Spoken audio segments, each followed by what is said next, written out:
మనం చూసినట్లయితే యోవేలు గ్రంథము 1వ అధ్యాయము 14వ వచనంలో మనం చదువుకుంటూ వచ్చినాం. ఉపవాస దినము ప్రతిష్ఠించుడి. కాబట్టి దేవుడు ఏమంటాడంటే ఉపవాస దినాన్ని ఏర్పరచుకోండి, ఉపవాస దినాన్ని ప్రతిష్ఠించుకోండి. ఉపవాసం అనేది మనకు చాలా మేలుకరం అన్నమాట. ఎందుకు మనం ఉపవాసం ఉండాలి? ఎందుకు మనం ఉపవాసం ఉండాలంటే మన చుట్టూ ఉన్నటువంటి పరిస్థితులు, అలాగే మన చుట్టూ జరుగుతున్నటువంటి పరిస్థితులు, ఈ లోకంలో మనుషులు చేస్తున్నటువంటి మరి అనేకమైనటువంటి దేవునికి విరోధమైనటువంటి కార్యాలు, కాబట్టి మనలో ఉన్నటువంటి ఎంతో భక్తిహీనత, అంతేకాదు వీటన్నిటికి మించి దేవుని యొక్క రాకడ, ప్రభు యొక్క రాకడ దినం, దేవుని యొక్క ఉగ్రత దినం. కాబట్టి వాటన్నిటి నుంచి తప్పింపబడినట్లు, వాటన్నిటి నుంచి రక్షింపబడుతున్నట్లుగా మనము ప్రార్థన చేయాలి, ఉపవాసం ఉండాలి. దేవుడే అంటున్నాడు మరి యోవేలు గ్రంథం 1వ అధ్యాయం 14వ వచనంలో ఉపవాస దినాన్ని ఏం చేయాలంట? ప్రతిష్ఠించాలి. కాబట్టి ఆ దినాన్ని మనం ఏర్పరచుకోవాలి. ఎందుకు అంటే దేవుని బతిమాలుకొనుటకు. కాబట్టి దేవుని దగ్గరకు వచ్చి మీ దేవుడైన యెహోవా మందిరంలో సమకూర్చుడి. కాబట్టి మనం అందరం దేవుని మందిరంలో సమకూర్చబడాలి. ఎందుకనంటే దేవుని యొక్క రాకడ 15వ వచనం చూడండి. ఆహా, యెహోవా దినం వచ్చినే, అది ఎంత భయంకరమైన దినము, అది ప్రళయం వలెనే సర్వశక్తిని యొద్ద నుండి వచ్చును. కాబట్టి ఇది దేవుని యొక్క మహాదినం, ఇది యెహోవా దినం, ఇది భయంకరమైన దినం. కాబట్టి వీటి నుంచి మనం తప్పింపబడినట్లు. ఎందుకంటే మరి ఎక్కడ చూసిన సమస్యలు, దేవుని యొక్క రాకడొచ్చే సమయంలో ఎట్లా ఉంటుంది పరిస్థితి అంత అంటే ఎక్కడ చూసిన పరిస్థితులంతా గందరగోళ పరిస్థితులు ఉంటాయి. కాబట్టి దేవుని యొక్క ఉగ్రత రాబోతుంది అన్నమాట. చూడండి 2వ అధ్యాయము యోవేలు గ్రంథం 2వ అధ్యాయము 11వ వచనం. యెహోవా తన సైన్యమును నడిపించు ఉరుము వలె గద్దించున్నాడు, ఆయన ఆజ్ఞ నెరవేర్చినది బహుబలం గలది. యెహోవా దినము బహు భయంకరమైనది, దాని తాళగలవాడేవాడు. ఇప్పుడైనను మీరు ఉపవాసం ఉండి కన్నీరు విడుచు దుఃఖించు మనపూర్వకంగా తిరిగి నా యొద్దకు రండి. దేవుడు ఇక్కడ కూడా చెప్తున్నాడు, యెహోవా దినము బహు భయంకరమైనదంట, దానికి తాళగలను వాడేవాడు. ఇప్పుడైనా మీరు ఉపవాసం ఉండి కన్నీళ్ళు విడుచు దుఃఖించు మనపూర్వకంగా దేవుని యొద్దకు రండి. కాబట్టి దేవుని దగ్గరకు ఇప్పుడైనా మనం తిరిగి రావాలి, ఇప్పుడైనా కన్నీళ్ళు విడవాలి, ఇప్పుడైనా దేవుని యొద్దకు రావాలి, ఇప్పుడైనా దేవుని యొద్దకు వచ్చి మనం ప్రార్థన చేయాలంటున్నాడు. ఎందుకంటే 13వ వచనం చూడండి, 2వ అధ్యాయం 13వ వచనం. మీ దేవుడైన యెహోవా కరుణావాత్సల్యత గలవాడును శాంతిమూర్తియు అత్యంత కృప గలవాడండి, తాను చేయను ఉద్దేశించిన కీడు చేయక పశ్చాత్తాపడును గనుక మీ వస్త్రములు కాక మీ హృదయములను చింపుకొని ఆయన తట్టు తిరుగుడు. ఇక్కడ మనం చూసినట్లయితే మనం ఉపవాసం ఉండి మన వస్త్రములు కాక మన హృదయాన్ని చింపుకొని దేవుని తట్టు తిరిగి దేవుని దగ్గర మనము ప్రార్థన చేయాలి, ఉపవాసములతో ప్రార్థన చేయాలి. ఎందుకంటే పరిస్థితులన్నీ ఎట్లయిపోతున్నాయి? దేవుని యొక్క రాకడ దినము సమీపిస్తుంది, యెహోవా దినము సమీపిస్తుంది, రాకడి గడియ సమీపిస్తుంది. కాబట్టి ఆ వస్తున్నటువంటి వాటన్నిటి నుంచి మనం తప్పించబడేవారుగా, వాటన్నిటి నుంచి దేవుడు మనల్ని రక్షించేటువంటి వాడుగా, దేవుడు మనల్ని కాపాడేటువంటి వాడుగా. కాబట్టి ఈ దినాన్ని మనం కలిగి ఉండాలి, దేవుడు మన ఎందుకు కనికరపడినట్లు. కాబట్టి ఉపవాసం ఉండి ప్రార్థన చేయటం ద్వారా దేవుడు ఏం చేస్తాడంట? ఆయన మనకు చేయాల్సినటువంటి కీడుని చేయక పశ్చాత్తాపడతాడంట. 14వ వచనం చూడండి. ఒకవేళ ఆయన మనసు తిప్పుకొని పశ్చాత్తాపడి మీ దేవుడైన యెహోవాకు తగిన నైవేద్యమును పానప్పును మీకు దీవెనగా అనుగ్రహింపడని ఎవడు చెప్పగలడు? కాబట్టి దేవుడు తన మనసును తిప్పుకుంటాడు. ఉపవాస ప్రార్థన ద్వారా దేవుడు చేద్దామన్న కీడుని చేయకుండా దేవుడు ఏం చేస్తాడంట? మానుకుంటాడంట. కాబట్టి దేవుడు మన ఎడల ఏం చేసేవాడు ఉన్నాడు? కార్యం చేసేవాడు ఉన్నాడు. కాబట్టి మనము 15వ వచనం చూడండి. సియోన్లో బాకవుదుడి, ఉపవాస దినము ప్రతిష్ఠించుడి, ఆ వ్రత దినమును నియమించి ప్రకటన చేయడి, జనులను సమకూర్చుడి, సమాజ కూటము ప్రతిష్ఠించుడు. ఇక్కడ మనం చూసినట్లయితే దేవుడే అంటున్నాడు అనమాట, ఉపవాస దినాన్ని ఉపవాస దినాన్ని మీరు ప్రతిష్ఠించుకోండి. ఒకరోజు మీరు ఉపవాస దినాన్ని ఏర్పాటు చేసుకోండి, ఉపవాసం ఉండండి, ప్రార్థన చేయండి అని చెప్పి దేవుని వాక్యంలో మనం చదువుకుంటూ ఉన్నాం. ఎందుకంటే మరి దేవుని యొక్క రాకడ మనం చూస్తూ ఉన్నాం, యుద్ధాలు జరుగుతున్నాయి. ఇప్పుడు మనం ఇక్కడ ప్రశాంతంగానే ఉన్నాం, కానీ ఆ యొక్క మన బార్డర్ దగ్గర మన భారతదేశానికి సరిహద్దు దగ్గర ఏం జరుగుతున్నాయి? యుద్ధాలు జరుగుతున్నాయి. మరి మన భారతదేశంలో ఉన్నటువంటి వారిని మరి దాదాపు ఎంతమందిని మనం చంపేశారు అన్యాయంగా. వాళ్ళు సామాన్యమైనటువంటి పాపం 28 మంది అనుకుంటా, వాళ్ళు సామాన్యమైన మనుషులు. ఏదో అట్లా వాళ్ళు వెళ్తే వాళ్ళని అన్యాయంగా వాళ్ళు ఏం చేశారంట, పాకిస్తాన్ వాళ్ళు టెర్రరిస్టు కాల్చి చంపినారు. ఆ సంగతి మనకు తెలిసి మన వాళ్ళు ఉన్నటువంటి వారిని కొంతమందిని చంపేస్తే ఇప్పుడు వాళ్ళకి మనకి ఏం జరుగుతుంది? యుద్ధం జరుగుతుంది అన్నమాట. రాత్రి న్యూస్లో కూడా చూస్తూ వచ్చాం. మరి వాళ్ళు పాకిస్తాన్ వాళ్ళు ఎక్కడెక్కడైతే మెయిన్ సిటీల్లో వాళ్ళు బాంబులు వేసే అవకాశాలు కూడా ఉంటాయి అన్నమాట. మచిలీపట్నంలో కానీ విజయవాడ ఎక్కడైతే మంచి సిటీలు ఉంటాయి, ఎక్కడైతే ప్రజలు ఎక్కువగా ఉంటారో ఆ ప్రాంతంలో వేస్తే కనీసము ఒక బాంబు కనుక పడిందంటే మరి ఆ ప్రాంతం అంతా కూడా సర్వనాశనము అయిపోయే పరిస్థితి ఉందన్నమాట. ఇలాంటివి ఇప్పుడు జరుగుతున్నాయి, ఎంతోమంది చనిపోతున్నారు. మరి ఈరోజు ఉదయకాలం కూడా మరి చూసినట్లయితే ఆ సరిహద్దు దగ్గర జవాన్లు ఎంతోమంది పోరాడుతున్నారు. వారందరి కొరకు కూడా మనం ఏం చేయాలంటే ప్రార్థన చేయాలి. దేవా, ఈ యుద్ధములు ఆపమని ఏం చేయాలి? మనం ప్రార్థన చేయాలి. ప్రభా, యుద్ధకాలం నుండి మమ్మలను రక్షించు. దేవుడు ఏం చేస్తాడంట? యుద్ధములను మానుపువాడు. చూడండి, ఒక మాట చదువుకుందాం. కీర్తనల గ్రంథం 46వ కీర్తన 46వ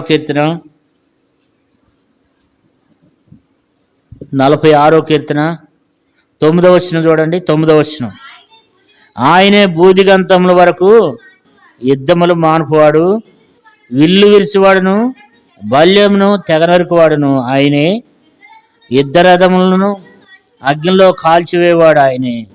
ఓర్కుండుడి, నేనే దేవుడని తెలుసుకునుడి.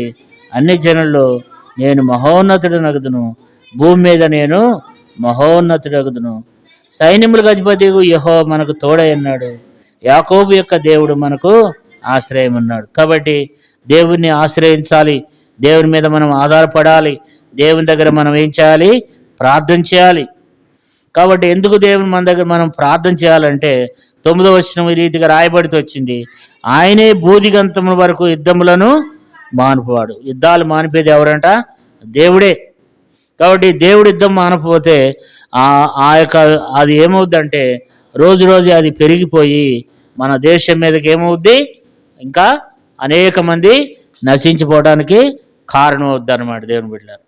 కాబట్టి మరి అలాంటి పరిస్థితి నుంచి దేవుడు మనల్ని రక్షించినట్లు మరి చూసినట్లయితే ఎంతోమంది యవనస్తులు కూడా జవాన్లు ఆ యొక్క మిలిటరీలో ఏం చేస్తున్నారు? వాళ్ళు మరి చనిపోతూ ఉన్నారు ప్రియులారా.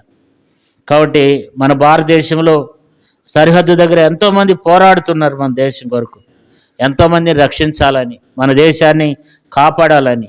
వాళ్ళు 3 రోజుల నుంచి అసలు నిద్రపోకుండా వాళ్ళు ఎంతో అక్కడ ఫైట్ చేస్తూ ఉన్నారు. కాబట్టి మనము వారందరి కొరకు మనం ఏం చేయాలి? ప్రార్థన చేయాలి. నశించిపోతున్న వారి కొరకు అనేక మంది ఆ యుద్ధంలో ఏం చేస్తున్నారంటే వాళ్ళు అనేక మంది చనిపోతున్నారు. ఇంకా మరి ఇది కాస్త ముదిరి అటువైపు చనిపోయినా ఇటువైపు చనిపోయినా వారి పిల్లలు, వారి భార్య, వాళ్ళ కుటుంబాలు ఎంతో ఏడుస్తూ ఉంటారు, బాధ, దుఃఖం. కాబట్టి ఇలాంటివి దేవుడు ఆపు చేసినట్లుగా మన దేశంలో వస్తున్నటువంటి అనేకమైనటువంటి దుష్టుడు తీసుకొస్తున్నటువంటి వాటన్నిటినీ దేవుడు ఆపివేసినట్లుగా మనం ఏం చేయాలంటే ప్రార్థన చేయాలి. ఎందుకంటే దేవా, నువ్వేం ఆపుతావు? యుద్ధములను ఆపుతావు. ఆయనే బూదిగంతముల వరకు యుద్ధములు మానుపువాడంట. కాబట్టి జరుగుతున్నటువంటి యుద్ధములను దేవుడు ఏం చేస్తాడంట? ఆపివేయాలి.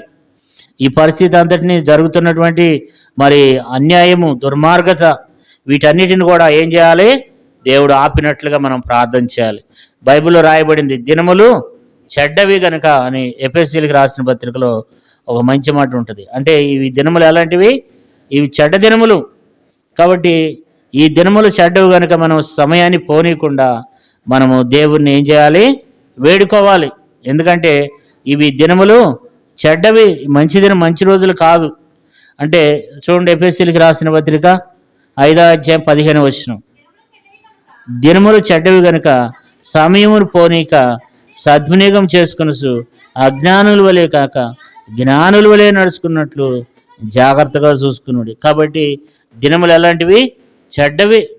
మనం మంచి రూట్లో వెళ్ళినా ఎదుటివాళ్ళు మనలను మంచి రూట్లో, ఎదుటివాడు సరైన రూట్లో రాని పరిస్థితి. మనం సరైన దావలో వెళ్తున్నాం కానీ ఎదుటివాడు మాత్రము మనకు విరోధంగానే వస్తూ ఉంటారు. మనం ఎంత నీతిగా బతకాలని చూసినా ఎదుటివాడు నీతిగా ఉండడు, ఎదుటివాడు మనలను పాడు చేయాలనే చూస్తూ ఉంటాడు. కాబట్టి ప్రతి సందర్భంలో కూడా దేవుని బిడ్డలారా, ఎక్కడ చూసినా యుద్ధములు, పోరాటాలు ఇవన్నీ ఏమవుతున్నాయి? జరుగుతూ ఉన్నాయి. ఎక్కడ చూసినా క్రైస్తవుల మీద ఏం చేస్తున్నారు? దాడులు జరుగుతున్నాయి కదా. అందుకని బైబిల్లో తిమోతికి రాసిన పత్రికలు ఏముందంటే, అంచె దినముల్లో 2 తిమోతికి చూడండి, 2 తిమోతి 3వ అధ్యాయం 1వ వచనం, 2 తిమోతి 3వ అధ్యాయం 1వ వచనం, అంచె దినముల్లో అపాయకరమైన కాలంలో వచ్చునని తెలుసుకున్నాము. ఎందుకంటే ఇవి అంచె దినాలు, మనం జీవించేటువంటి దినాలు ఇవి అంత్య దినాలు. 2 తిమోతి 3వ అధ్యాయము 1వ వచనం, అంచె దినములో అపాయకరమైనటువంటి కాలంలో వచ్చినని ఏమంటున్నాడు? తెలుసుకోమంటున్నాడు. కారణం ఏంటంటే 2వ వచనంలో, ఏలయనగా మనుషులు స్వార్థప్రియులు, ధనాపేక్షలు, బింకములాడువారు, అహంకారులు, దూషకులు, తల్లిదండ్రులకు అవిధేయులు, కృతజ్ఞత లేనివారు, అపవిత్రులు, అనురాగరహితులు. చాలా మనం ఇక్కడ చూసినట్లయితే ఇక్కడ అనేక మంది లిస్ట్ రాయబడింది. వీళ్ళందరూ ఎవరంటే, వీళ్ళు మరి ఎలాంటి వ్యక్తులు అంచె దినాల్లో ఉంటారంట? స్వార్థపరులు. ప్రతి ఒక్కరు కూడా ఏం చేస్తున్నారు? తమ స్వార్థం కొరకే ఎక్కువ జీవిస్తున్నారు, ఎదుటివాడు ఏమైపోయినా సరే. కాబట్టి ఆ స్వార్థపరులు, తర్వాత మరి ధనాపేక్షలు, బింకములాడువారు, అహంకారులు, దూషకులంట, తల్లిదండ్రులకు అవిధేయులంట, కృతజ్ఞత లేనివారంట, అపిత్రులంట, అనురాగరహితులు, అనురాగం లేనటువంటి వాళ్ళు, ప్రేమ లేని వాళ్ళు, మరి అతి ద్వేషులు అంటే ఎక్కువగా ద్వేషించడం, అన్యాయంగా ద్వేషించడం. కాబట్టి క్రూరులు, సజ్జన ద్వేషులు, మూర్ఖులు, గర్విందులు, దేవుని కంటే సుఖానుభావం ఎక్కువగా ప్రేమించే వాళ్ళు. 5వ వచనం ఏముంది? పైకి భక్తి గలవారి వలె ఉండి దాని శక్తిని ఆశ్రయించిన వారే ఎందురు, ఇటు వారికి ఇముకుడు వేయండము అని చెప్తున్నాడు. కాబట్టి ఈ రోజులు ఎలాంటివంటే, పైకి భక్తి కలిగి ఉండి దాని శక్తిని, భక్తి లేనటువంటి దినాలు, శక్తి లేనటువంటి దినాలు. పైకి భక్తి, లోపల ఏమి లేదు, శక్తి లేదు. కాబట్టి ఇలాంటి దినాలు జరుగుతూ ఉన్నాయి. ఎక్కడ చూసినా అన్యాయం జరుగుతుంది, ఎక్కడ చూసినా ఏమైపోతుంది? మోసము కదా. ఎక్కడ చూసినా ఎదిరింపులు. 8వ వచనం చూడండి, 8వ వచనం, ఎన్ని ఎబ్రే అనువారు మోషేను ఎదిరించినట్లు వీరును చెడిన మనసు కలిగి విశ్వాస విషయంలో భ్రష్టులై సత్యమును ఎదిరింతురు. కాబట్టి ఎక్కడ చూసినా ఎదిరింపులు కదా. తర్వాత ఎక్కడ చూసినా మనం చూసినట్లయితే ఎక్కడ చూసినా ఏం కలుగుతుందంట? ఎక్కడ చూసినా మోసం. 12వ వచనం చూడండి, క్రీస్తు యేసు నందు సద్భక్తితో బ్రతుకును ఉద్దేశించి వారందరూ హింస పొందుదురు. అయితే సజ్జనులు దుర్జనులను, వంచకులను, ఇతరులను మోసపరచుచు తామును మోసపోవచ్చు, అంతకంతకు చెడిపోదు. కాబట్టి మోసం ఎక్కడ కూడా మరి నమ్మలేనటువంటి పరిస్థితి అయిపోతుంది, భయంకరమైనటువంటి మోసం జరిగిపోతుంది కదా. ఇప్పుడు అందుకని ఈ దినాల్లో మనం ఫోన్ చేయంగానే, ఫోన్లో ఇప్పుడు ఏమొస్తుంది? రింగ్ టోన్ కంటే ముందు ఏమొస్తుంది? సైబర్ నేరగాళ్ళ గురించి వస్తుంది. కారణం ఏంటంటే, క్షణంలో ఏం చేస్తున్నారు? మనుషుల్ని మోసం అనేది ఏమైపోతుంది? అంచె దినాల్లో ఎక్కువైపోతుంది ప్రియులారు. కాబట్టి ఒక పక్కన యుద్ధాలు, ఒక పక్కన పోరాటాలు, ఒక పక్కన క్రైస్తవుల మీద పోరాటాలు, సంఘంలో పోరాటాలు. కాబట్టి అనేకమైనటువంటి ఆటంకాలు అనేవి ఈ అంచె దినాల్లో వస్తూ ఉంటాయి. అయితే మనం ఏం చేయాలి? వీటన్నిటి విషయమై మనం ఏం చేయాలి? ప్రార్థన చేయాలి. ప్రతి విషయంలో కూడా దేవుడు కృప చూపినట్లుగా ఈ వస్తున్నటువంటి అపాయం నుండి, ఇప్పుడు అక్కడ మరి భయంకరమైనటువంటి ఆ యొక్క ఉపద్రవం జరుగుతుంది, పోరాటాలు జరుగుతున్నాయి, మరి యుద్ధములు జరుగుతున్నాయి. దేవుడు వాటన్నిటిని యుద్ధములు మానుపువాడు ఆయనే. కాబట్టి దేవుడు ఆ యుద్ధములు మానుపునట్లు మరి వాటన్నిటి నుంచి దేవుడు మనల్ని కాపాడినట్లుగా మనము ప్రార్థన చేద్దాం. యేసుప్రభువు వారు ఏమన్నాడంటే చూడండి, మత్తయి సువార్తలో ఈ మాట చదివి మనం ప్రార్థన చేద్దాం. మత్తయి సువార్త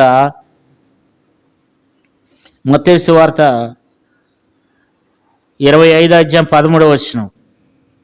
మత్తయి సువార్త 25:13. ఆ దినము అయినను ఆ గడి అయినను మీకు తెలియదు కనుక మెలకువగా ఉండడు. కాబట్టి ఇప్పుడు మనం ఏం చేయాలి? మెలకువగా ఉండి మనము ప్రార్థన చేయాల్సినటువంటి సమయం ఏర్పడింది అన్నమాట. ఇప్పుడు మనం ఏమై ఉండాలంటే మనం మెలకువగా ఉండి మనము దేవునికి మనం మొరపెట్టే వారంగా ఉండాలి. ఇంకా అంతేకాదు, చూడండి చదువుకుందాం 24వ అధ్యాయం, మత్తయి సువార్త 24వ అధ్యాయము, మత్తయి సువార్త 24వ అధ్యాయము 6వ వచనం. మరియు మీరు యుద్ధముల గురించి యుద్ధ సమాచారముల గురించి వినబోదురు, మీరు కలవరపడకుండా చూసుకునుడి. ఇవి జరగవలసి ఉన్నవి కానీ అంతం వెంటనే రాదు. జనం మీదకి జనమును, రాజ్యం మీదకి రాజ్యమును లేచును, అక్కడక్కడ కరువులు భూకంపములు కలుగును. ఇవన్నీ వేదనలకు ప్రారంభం. కాబట్టి ఇప్పుడు వేదనలకు ఏముంది? ఇప్పుడు ప్రారంభం అయిపోయింది. వేదన ఎక్కడ చూసినా వేదన. కాబట్టి ఇవన్నీ జనం మీదకి జనము, రాజ్యం మీదకి రాజ్యం, అక్కడక్కడ భూకంపములు, అక్కడక్కడ కరువులు, ఇవన్నీ వేదనలకు ఇప్పుడు ప్రారంభమైనవి అన్నమాట. ఇవన్నీ ప్రారంభమవుతూ వచ్చినాయి. అంతేకాదు 9వ వచనం, అప్పుడు జనులు మిమ్మను శ్రమల పాలు చేసి చంపెదరు, మీరు నా నామం నిమిత్తము సకల జనుల చేత ద్వేషింపబడుదురు. కాబట్టి మనము మరి అనేకమైనటువంటి అపాయకరమైన పరిస్థితులు, ఈ యొక్క దేవుని యొక్క రాకడ దినాలు. కాబట్టి ఇలాంటి అప్పుడు మనం ఏం చేయాలంటే ప్రార్థన చేసే బిడ్డలమై ఉండాలి, ప్రార్థన జీవితాన్ని కలిగిన వారమై ఉండాలి కదా. 12వ వచనం చూడండి, 12వ వచనం, అక్రమము విస్తరించుట చేత అనేకుల ప్రేమ చల్లారును. కాబట్టి ప్రేమ అనేది ఏమైపోతుంది? చల్లారిపోతుంది. అక్రమం ఏమైపోతుంది? విస్తరించిపోతుంది అనమాట. కాబట్టి ప్రేమ అనేది ఎక్కడ కూడా లేదు. సహోదర ప్రేమ ఏమైపోయింది? సంఘాల్లో కరువైపోయింది. ఎక్కడ చూసినా సహోదర ప్రేమ లేదు, సంఘంలో లేదు, సమాజంలో లేదు. ఎక్కడ కూడా ప్రేమ అనేది ఏమైపోతుందంటే కరువైపోతుంది ప్రియులారా. కాబట్టి సహోదర ప్రేమ అనేది లేదు, అక్రమం విస్తరించుతుంది. అనేకుల ప్రేమలు ఏమైపోతున్నాయి అంటే చల్లారిపోతున్నాయి అంట. అయితే మరి ఇలాంటి పరిస్థితుల్లో దేవుడు ఏమంటాడంటే మనం మెలకువ కలిగి ఉండాలి, మెలకువ కలిగి మనము ప్రార్థన చేయాలి, దేవుని వేడుకోవాలి. ఇలాంటి పరిస్థితుల నుండి దేవుడు మనల్ని ఏం చేస్తాడు? ఇలాంటి సంగతులన్నీ కూడా సమీపిస్తూ ఉంటాయి అన్నమాట. అందుకని ఇంకో మాటను చూడండి, 24వ అధ్యాయం 33వ వచనం. 24వ అధ్యాయం, ఆ ప్రకారం మీరు ఈ సంగతులన్నీ జరుగుట చూచినప్పుడు ఆయన సమీపంలోనే ద్వారం దగ్గరే ఉన్నాడని తెలుసుకున్నాడు. ఇవన్నీ జరుగు వరకు ఈ తరము గతించదని నిశ్చయంగా మీతో చెప్తున్నాను. కాబట్టి మరి సమీపంగా ఉన్నాడు. కాబట్టి దేవుడు సమీపంగానే ఉన్నాడు, ద్వారం దగ్గరనే ఉన్నాడు. కాబట్టి ఇవన్నీ జరుగుతాయి, ఇవన్నీ కూడా జరుగుతాయి. అయితే ఈ జరగబోయే వాటన్నిటి నుంచి దేవుడు మనల్ని కాపాడినట్లు మనం ఏం చేయాలి? ప్రార్థన చేయాలి. వీటన్నిటి నుంచి దేవుడు మనలను రక్షించాలన్నమాట. వీటన్నిటి నుంచి దేవుడు మనల్ని కాపాడాలి. ఇవన్నీ జరగవలసి ఉన్నవి అన్నమాట. వీటిని దేవుడే అనుమతిస్తున్నాడు. కాబట్టి అయితే వీటన్నిటి నుంచి మనం ఏం చేయాలి? మనము కాపాడబడాలంటే దేవుని దగ్గర మనం ఏం చేయాలంట? ప్రార్థన చేయాలి. కీర్తనలో ఇందా మనం చదువుకున్న అక్కడ ఒక మంచి మాట ఉంది. కీర్తనల గ్రంథం 46వ కీర్తన, కీర్తనల గ్రంథం 46వ కీర్తన 8వ వచనం, యెహోవా చేసిన కార్యములు వచ్చి చూడి, ఆయనే భూమి మీద సర్వనాశనములు. కాబట్టి దేవుడే భూమి మీద సర్వనాశనములు చేస్తాడు. ఎందుకంటే ప్రజలు దేవుని మాట వినటం లేదు, దేవుడే కలగజేస్తున్నాడు. దేవుడే భూమి మీద సర్వనాశనములు కలగజేసేవాడంట. కారణం ఏంటంటే మనుషుల్లో భక్తి లేదు, మరి మనుషుల్లో ప్రేమ లేదు, దేవునికి మనుషులు లోబట్టం లేదు. అయితే వీటిని మానిపేవాడు కూడా ఆయనే. కదా. 9వ వచనంలో ఏముంది? ఆయనే బూదిగంతం వరకు యుద్ధములు మానుపువాడు, విల్లు విరిచివాడును, బల్యం తెగనడుకువాడును ఆయనే, యుద్ధరాధములు అగ్నిలో కాల్చివాడును ఆయనే. కాబట్టి ఆయన మనకు దేవుడు. కాబట్టి మనం ఆయన్ని సేవించే వారమై ఆయన యొద్ద మనం కనిపెట్టుకుని ఆయన దగ్గర మనము ప్రార్థన చేద్దాం. దేవుడి కొద్ది మాటలో దీవించి ఆశీర్వదించును గాక. మన ప్రార్థనలు